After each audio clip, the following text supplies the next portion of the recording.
The gardener's gift.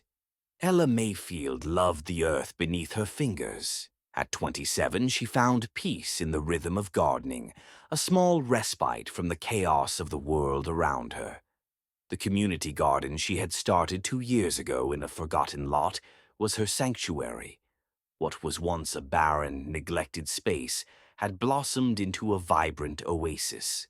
Every seed she planted was a tiny act of defiance against the decay of her surroundings. Children laughed as they played between rows of sunflowers, while elderly neighbors rested on brightly painted benches, exchanging stories.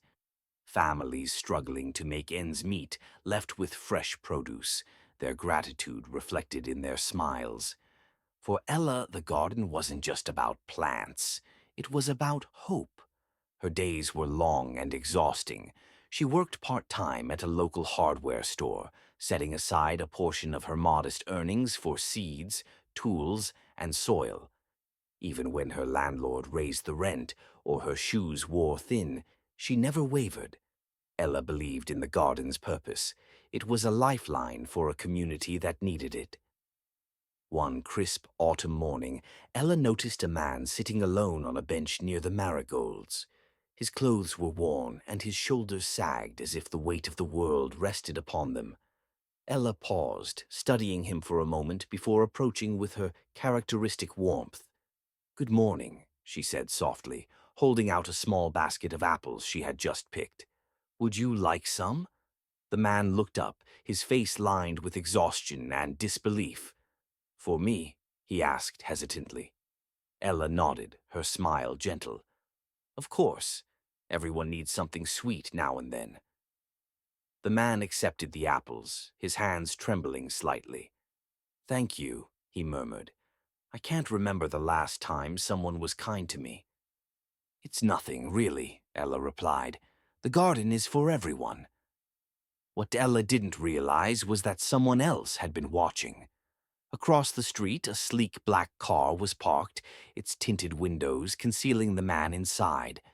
Maxwell Reed, a reclusive billionaire, had driven into the city that morning, seeking solace. His wealth had brought him everything material, but left him hollow inside. When his gaze fell on Ella, bending to offer apples to a stranger, something shifted within him. He stayed parked, watching as she moved through the garden. She greeted everyone warmly, offered tips to a young couple planting tomatoes, and even stopped to mend a broken fence. Her kindness wasn't performative, it was genuine, and it captivated him. The next few days found Maxwell returning to the same spot. He would sit in his car, observing from a distance. He noticed the way Ella tucked her hair behind her ear when it fell in her face, how she crouched to speak to children at their eye level, and how her laughter seemed to brighten even the dullest afternoons. One evening, as the sun dipped below the horizon, Maxwell decided to approach her. Dressed in a casual sweater and jeans, he crossed the garden where Ella was tidying up her tools. "Excuse me," he said, his voice tentative. Ella looked up, startled but not unfriendly. "Oh, hi. Can I help you with something?" "I hope so," Maxwell replied, offering a small smile. "I've been coming here for a while now, and I just wanted to say, what you've created here is extraordinary." Ella blinked, surprised. "Thank you. It's a labor of love." "I can see that," Maxwell said, glancing around. "Why do you do it?" Ella paused, her hands brushing dirt from her knees as she stood. "Because this garden is more than just plants. It's hope.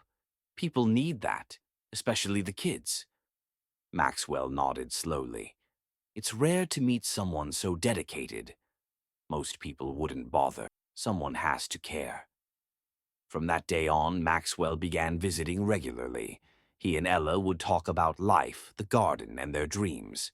She shared stories of her struggles, how she worked tirelessly to fund the garden, how she dreamed of expanding it, and how she wished for a world where everyone had access to fresh food and beauty.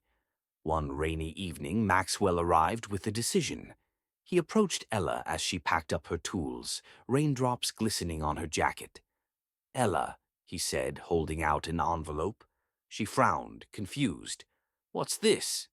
Just open it, he urged. Inside was a deed to a larger plot of land and a note explaining his desire to fund a citywide expansion of her garden project. Ella's breath caught as she read. This can't be real, she stammered. I can't accept this. You can, Maxwell said, his tone firm but kind. The world needs people like you, Ella. Let me help you make a bigger difference. Tears welled in her eyes as she clutched the envelope. Why would you do this for me? Because you've shown me something I forgot a long time ago, Maxwell replied. Small acts of kindness can change the world. In the weeks that followed, Ella's life transformed. With Maxwell's support, the garden became a citywide initiative. New spaces bloomed in once neglected neighborhoods, bringing people together in ways Ella had only dreamed of. But Ella herself remained the heart of it all. Her hands were still in the soil, her laughter still filled the air, and her kindness continued to inspire everyone around her.